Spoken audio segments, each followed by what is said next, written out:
Bonjour à tous et à toutes, j'espère que vous allez bien. Donc aujourd'hui dans cette vidéo on va parler du plan d'affaires ou des business plan. Donc tout jeune promoteur ou promoteur qui veut se lancer dans l'entreprise, au début il a une idée à la tête, qui germe, mais cette idée, il est le seul à la connaître. Donc, pour qu'il puisse convaincre ses associés, les banquiers ou bien les investisseurs ou les bailleurs de fonds, donc il est nécessaire que cette idée, il va l'expliciter, il la mettre sur papier, il la détailler, afin qu'ils puissent convaincre ses interlocuteurs de la viabilité ou de la faisabilité de son projet.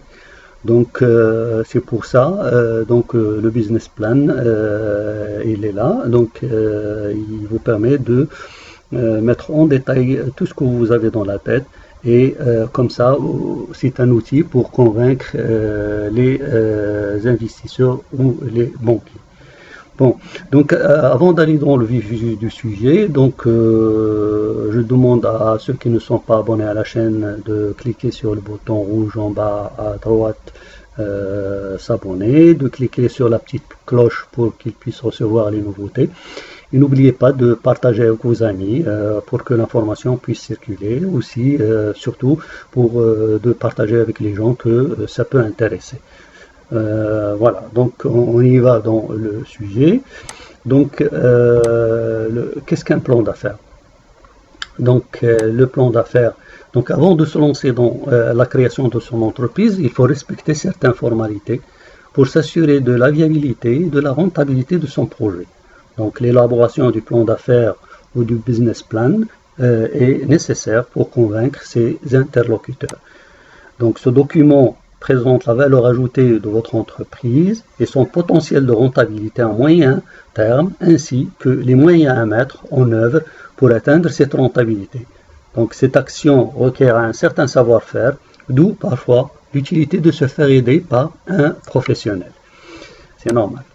Donc quelles sont les étapes à suivre pour rédiger son plan d'affaires?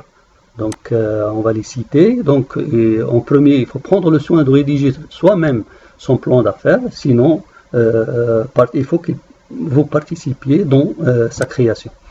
Il faut prendre le soin aussi de lui donner une allure professionnelle, car il s'agit de vendre une idée que tu veux transformer en projet. Donc il faut être bref et mentionne les points importants. Donc laisse les détails pour les annexes. Et il faut argumenter bien tes prétentions et parle des facteurs de réussite. Surtout, n'essaie pas de dissimuler les risques, mais plutôt montre que tu y as pensé à des solutions pour les contourner et les dépasser. Donc, essaie de se faire aider par un ou des experts et des organismes d'appui. Ça serait mieux si vous ne maîtrisez pas cette démarche. Bon, le plan d'affaires. Donc, je vais vous dire, le plan d'affaires, il faut savoir une chose, c'est qu'un plan d'affaires, ça diffère d'un pays à un autre, d'un continent à un autre. Il n'y a pas un plan d'affaires, il n'y a pas un modèle plan d'affaires parfait. Donc tous les modèles sont valables et se diffèrent. Donc suivant le projet que vous allez faire, donc il faut les adapter. Mais il n'y a pas un plan d'affaires type reconnu par non.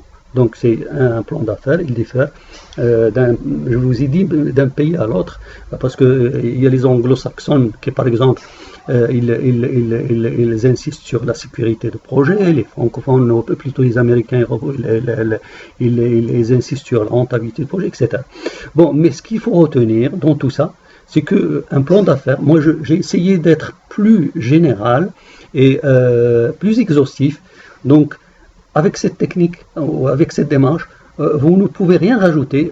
Peut-être vous pouvez en ôter, c'est-à-dire vous pouvez certaines parties qui conviennent pas à votre type de projet, vous pouvez les enlever. Par exemple, un projet service, c'est pas un projet fabrication, donc vous pouvez l'adapter à votre projet, mais vous ne pouvez rien rajouter. Vous rajoutez bien sûr les plans, plutôt les tableaux, etc.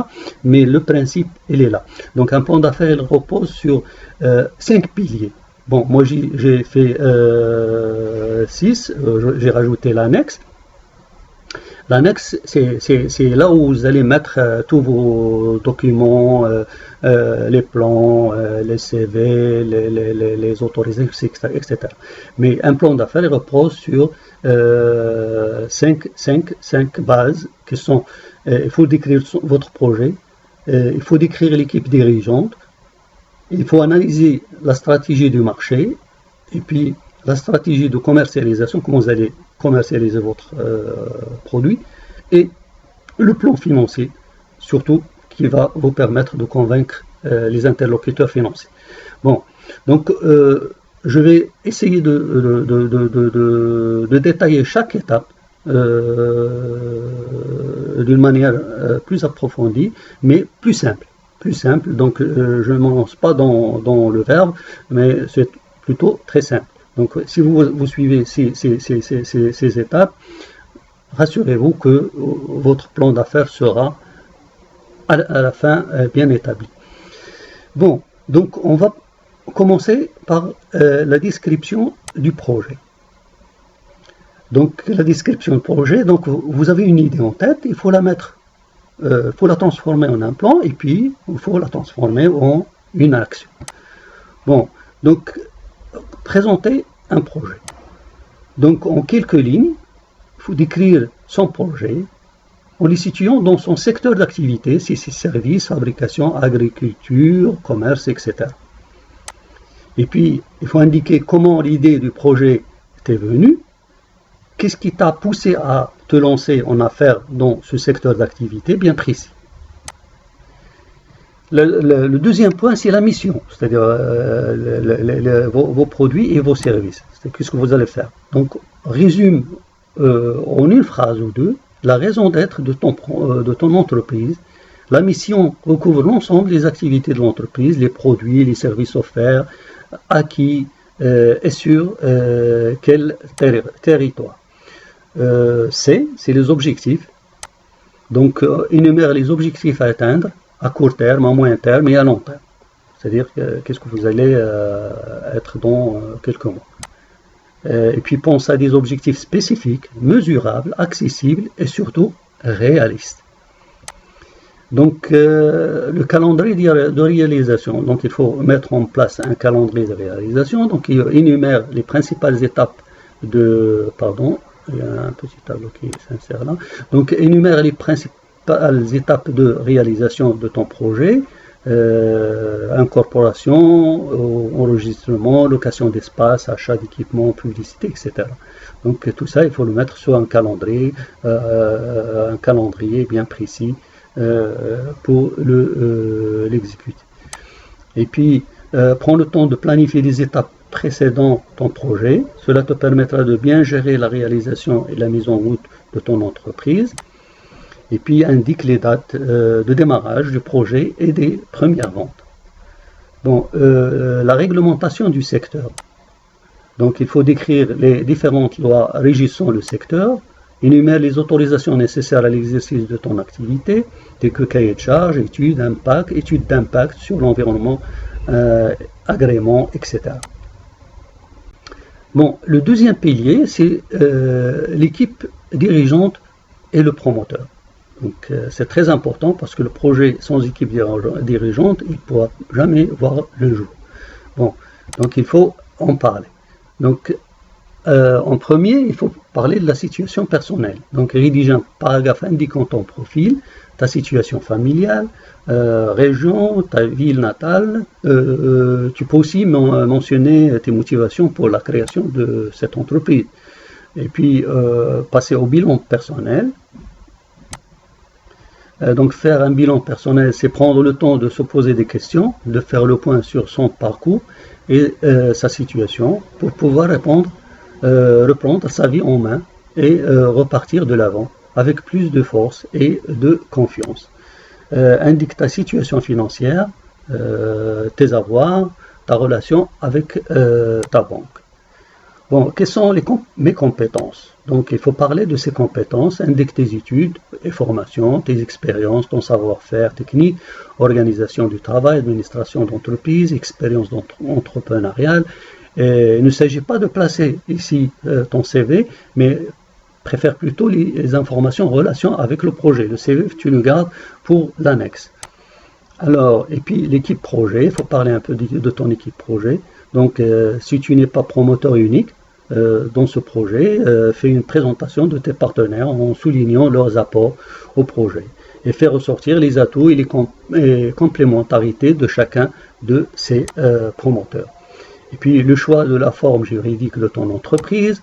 On explique sous quelle forme sera enregistrée ton entreprise. Est-ce que c'est une entreprise individuelle? Est-ce une SARL, une société à responsabilité limitée, c'est une société anonyme, etc.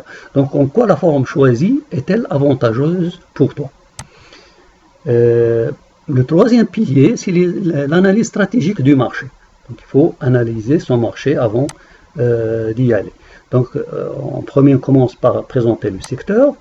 Donc, avant l'étude de marché, identifie et analyse les variables incontournables qui affectent ton entreprise, comme toutes celles qui évoluent dans le même domaine. Identifie les secteurs d'activité dans dans lequel œuvrera ton entreprise et décrit les perspectives d'avenir de ces deux secteurs. Le but est de convaincre les lecteurs que tu as une bonne connaissance de ton secteur et que celui-ci est intéressant. Assure-toi que l'information est basée sur des faits, des statistiques, des études et des opinions d'experts. Toutes ces décisions doivent être appuyées sur des faits de façon à ce que tes lecteurs arrivent eux-mêmes aux conclusions.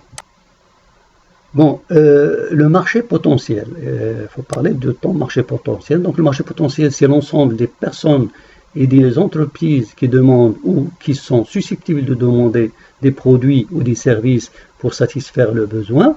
Ce sont les consommateurs, ou on peut les appeler aussi clients. Donc, fais une analyse à la fois qualitative et quantitative de ce marché. Donc, il s'agit de répondre aux questions: qui achète mon produit ou mon service? Qu'est-ce qui les motive? Où sont-ils localisés? Quel serait leur nombre? Et puis, les réponses à ces questions vont te permettre de cibler ta clientèle, déterminer ta part de marché et fixer tes prévisions des ventes. Ainsi, il est important de se baser sur des sources fiables d'informations, données statistiques, revues spécialisées, associations et organisations professionnelles et ton expérience personnelle. C'est très important. Donc, quel est le marché cible? Donc il est important de distinguer le marché potentiel, les individus ou entreprises susceptibles d'acheter ton produit ou bien service, du marché cible, soit individu ou entreprise à qui tu offriras ton produit et service. Donc définis ton marché cible en argumentant ton choix. Si tu as plusieurs produits ou services qui ciblent des clients différents, fais un exposé de chaque segment ciblé. Mentionne si tu as effectué des contrats avec des clients potentiels ou si tu as eu des promesses d'achat. Bon, analyse de l'offre et de la concurrence. Donc, quels sont mes concurrents directs et indirects? Par ordre d'importance, énumère les principaux concurrents, fais l'analyse de ce qu'ils font de bien dans le marché, quelles sont leurs forces et de ce qui pourrait être amélioré, quelles sont leurs faiblesses. Donc, l'analyse de la gestion du risque. Bon, tout projet a la possibilité d'être confronté à des risques, donc il faut étudier cette partie d'une manière minutieuse.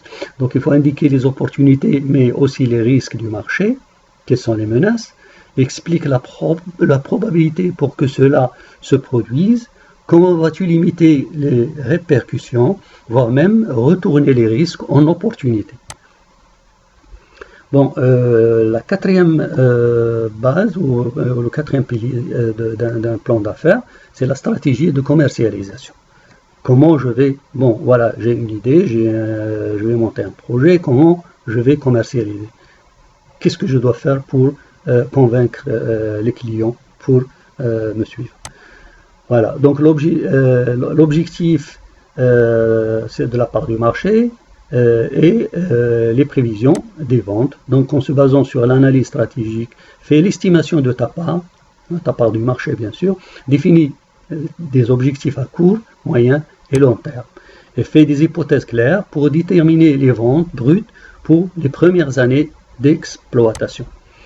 Donc les ventes prévues doivent tenir compte, entre autres, de ta capacité de production, de ton réseau de contacts, de tes ressources financières, mais aussi et surtout de ton plan de commercialisation. C'est le plan marketing. Donc la stratégie marketing. Donc c'est quoi la stratégie marketing? Donc c'est l'ensemble des techniques et des outils utilisés pour faire connaître ton produit ou ton service à tes clients potentiels. Donc pour les attirer, pour les inciter à acheter et à revenir encore et encore. Donc tu dois planifier une stratégie efficace qui tient compte de ta capacité financière à investir afin de promouvoir ton produit ou ton service. La stratégie de mise en marché, c'est l'équilibre entre le produit, le prix, la promotion et la place. Donc, pour être bref dans cette partie, stratégie marketing, c'est surtout quels sont les moyens de communication que tu vas utiliser pour convaincre de l'autre côté la clientèle pour qu'ils puissent acheter ton produit ou ton service. Donc les moyens de communication, il y en a divers. Vous pouvez investir dans la publicité, soit la publicité audio, soit la publicité affichage, soit la publicité sur les réseaux sociaux, etc. Donc je ne vais pas m'étaler là-dessus, je passe. Et puis donc le plan de production et d'organisation, donc c'est obligatoire, il faut un plan de production et d'organisation qui va convaincre tes interlocuteurs. Donc il faut préparer un plan de production et d'organisation avec des tableaux à l'appui. Dans un premier temps, le plan de production doit s'attaquer aux éléments clés spécifiques bien avant que la production ne soit amorcée afin d'assurer le déroulement ininterrompu de l'activité. Être bien organisé, c'est bien sûr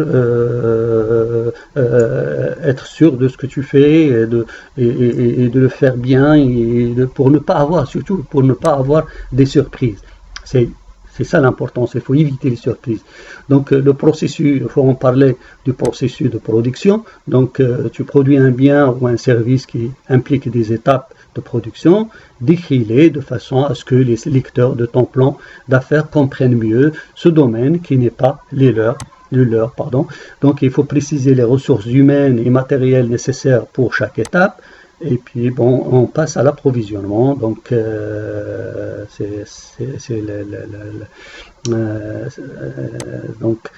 donc l'approvisionnement, donc c'est les achats de produits bruts ou achats de produits pour la fabrication. Donc il faut recenser tes principaux fournisseurs, mentionne quels sont leurs délais de livraison, c'est très important, leur politique de crédit.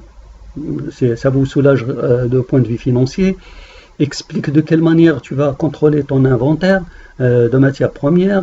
Si c'est une entreprise manufacturière, autant inventaire de marchandises. Si c'est une entreprise commerciale, le système d'inventaire permanent, manuel ou informatisé, inventaire physique, hebdomadaire, etc. Tout ça, il faut le mettre sur papier et l'expliquer pour que tu puisses le maîtriser. Et puis la main-d'œuvre, il faut parler de la main-d'œuvre. Bien sûr, on ne peut pas parler de production sans main-d'œuvre. Donc il faut mentionner le nombre d'emplois qui seront créés, excluant ceux des promoteurs. Bien sûr, on ne va pas les compter. On compte que les emplois qu'on va créer. Et explique brièvement en quoi consisteront les besoins de main-d'œuvre et quelle sera la rémunération des employés. Ça c'est très important parce que ça te permettra de calculer ton fonds de roulement. Et puis précise si tu vas coopérer avec des sous-traitants, Quand on parle de sous-traitants, des sous-traitants, c'est surtout les intérims, les sociétés d'intérim, parce que pour un débutant, il peut passer le mieux de passer à 50% par exemple chez les sociétés d'intérim, comme ça il n'a pas de charges sociales, il n'a pas de, donc les charges sociales c'est la société d'intérim qui s'en occupe. Donc présente si nécessaire le diagramme de l'entreprise au besoin. Le diagramme c'est l'organigramme, donc fait une représentation de la structure de ton entreprise en fonction des niveaux de responsabilité des dirigeants et du personnel. Ça donne un coup de main. Et puis, il faut parler de ton local, de ton implantation. Donc, il s'agit d'effectuer le choix d'emplacement du projet sur la base de critères rattachés aux économies de coûts, l'infrastructure, routes, ports, les zones de développement, la proximité des sources d'approvisionnement et de distribution, la disponibilité de la main-d'œuvre, des moyens de production et de services de maintenance. Tout ça, c'est très important parce que monter un projet, par exemple, dans un endroit où il n'y a pas de main-d'œuvre, c'est difficile. Il faut importer la main-d'œuvre, il faut la payer, il faut lui assurer un hébergement. Tout ça, ça coûte. Placer un projet, par exemple, dans un endroit où il n'y a pas les routes, où il n'est pas desservi par les ports, où il n'est pas desservi par le train. Tout ça, il faut y réfléchir, c'est très important parce que, regardez par exemple les grandes sociétés qui investissent dans des pays autres que leur pays, ils cherchent surtout ce genre de choses, et ils cherchent la main-d'œuvre qui est gratuite, gratuite, non, mais moins chère, et ils cherchent des endroits qui sont desservis par une infrastructure routière, portuaire, aéroport, etc. Bon, je peux vous citer l'exemple de Renault Maroc. Regardez, il est implanté à Tanger. Tout est à côté. Il y a la main-d'œuvre, il y a le port, donc toute la production est acheminée vers le port et il va dans tous les continents du monde. Donc, c'est très important. C'est très important d'y réfléchir à tout ça avant de choisir son endroit où se localiser. Donc les aménagements, c'est de quelle manière devras-tu aménager ton site d'affaires, bien sûr les locaux, etc. Cette section doit contenir les informations sur la bâtisse, les dimensions, l'évaluation foncière, l'évaluation des coûts de construction, les aménagements, les agencements, l'immobilier, mobilier de bureau, de système de climatisation, l'informatique, etc. Tout ce qui sera utile à l'aménagement. Et puis tous les frais impliqués dans l'amélioration locative font partie du coût de démarrage de l'entreprise. Alors donc là c'est la partie financière, c'est la partie aussi, toutes ces parties dont on a parlé sont importantes, mais la partie financière c'est la plus importante et c'est ce que les gens qui ont de l'argent comprennent. Donc il faut leur montrer A plus B, ou plutôt 1 plus 1 égale à 2. Ça veut dire qu'il faut leur montrer que ton projet est viable, il peut apporter de l'argent, et bien sûr sinon ils ne pourront pas vous suivre. Je te rassure, les gens qui ont de l'argent, c'est pas des enfants du cœur, c'est des gens qui font les calculs, qui font des analyses approfondies avant de se lancer dans un projet.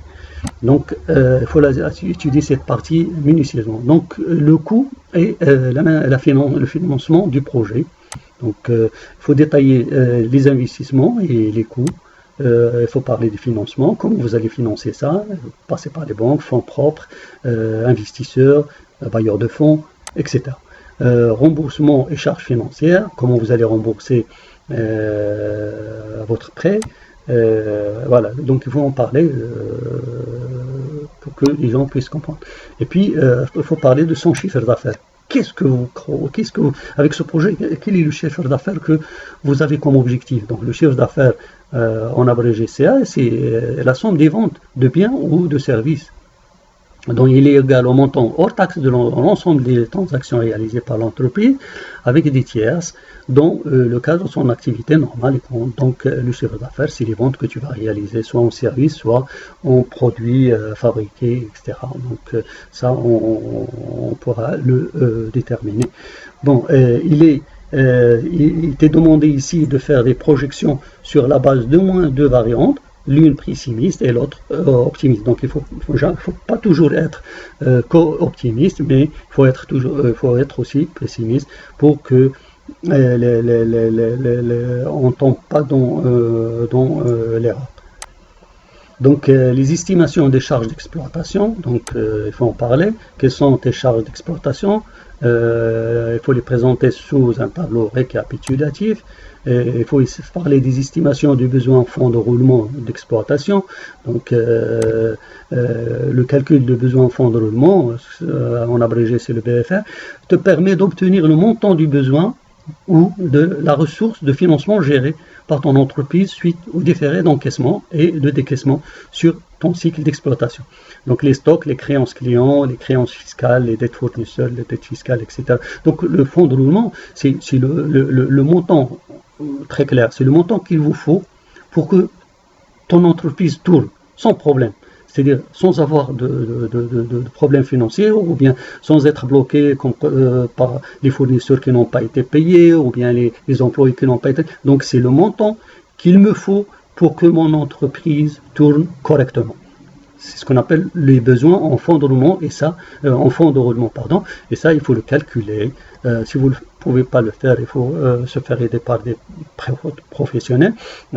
Par exemple, un expert comptable, il y a des consultants qui peuvent t'aider, donc il y a des organismes qui le font gratuitement. Donc c'est une partie très importante. Il ne faut pas se lancer comme ça, il faut savoir combien vous aurez besoin, combien d'argent vous en aurez besoin pour que votre projet tourne sans problème et sans que vous ayez des surprises où votre projet sera bloqué. Donc, il faut parler aussi du compte de résultats prévisionnels. Qu'est-ce que tu planifies comme résultat dans un moment, dans un temps. Donc, le compte de résultats prévisionnels est un tableau financier présenté en liste reflétant le niveau de l'activité économique sur une durée appelée exercice comptable. Donc voilà. Et puis, il synthétise l'ensemble des produits et des charges d'une entreprise pour se solder par un résultat positif, on dit bénéfice, ou bien négatif, et là on dit qu'il y a une perte. Donc il faut parler de sa plan de trésorerie, donc comment gérer sa trésorerie. Donc le plan de trésorerie est un document qui permet d'identifier tous les encaissements et tous les décaissements prévisibles d'une entreprise au cours de la première année de son existence. Donc les encaissements et les décaissements sont ventilés mois par mois sur une année. Le plan de trésorerie est un document prévisionnel établi par les fondateurs de l'entreprise qui va être créé, c'est-à-dire le promoteur et ses associés. Donc le bilan prévisionnel, il faut faire un bilan prévisionnel. Donc le bilan prévisionnel, c'est une des composantes du prévisionnel financier. Ce tableau représente une image du patrimoine de l'entreprise à chaque étape de son développement. Donc ça, c'est surtout l'expert comptable pourra vous apporter beaucoup de choses là-dessus. Donc le créateur de l'entreprise doit comprendre la finalité d'un bilan prévisionnel afin que son projet soit cohérent dans l'ensemble. Donc j'arrive à la fin, donc c'est la conclusion. Donc bien sûr, il faut conclure quand on a après avoir terminé la rédaction de son plan d'affaires ou business plan, il faut faire une conclusion succincte, bref, qui va attirer l'attention de tes interlocuteurs. Donc, bien sûr, le lecteur doit pouvoir faire une synthèse positive des points clés de ton projet à la lecture de ta conclusion. Donc cette conclusion doit t'aider à faire montrer que ton projet est viable. Il doit comprendre quelle pourra être son intervention, c'est-à-dire qu'est-ce que tu lui demandes, à quel moment il est attendu. Est-ce que lui-même en retirera, bien sûr, s'il t'accompagne, c'est sûr qu'il voit quelque chose derrière, c'est le profit. Donc pour une banque, tu payes régulièrement tes échéances, bien sûr, eux, c'est les intérêts. Pour les investisseurs, ça dépend de la formule qu'ils ont choisie avec toi au début. Donc la conclusion, elle est très importante à la fin de ton plan d'affaires. Donc voilà, donc pour moi le sujet est terminé. J'espère que je vous ai apporté quelque chose. Je vous remercie pour votre attention et votre patience. Et je vous dis, je vous le répète encore, ce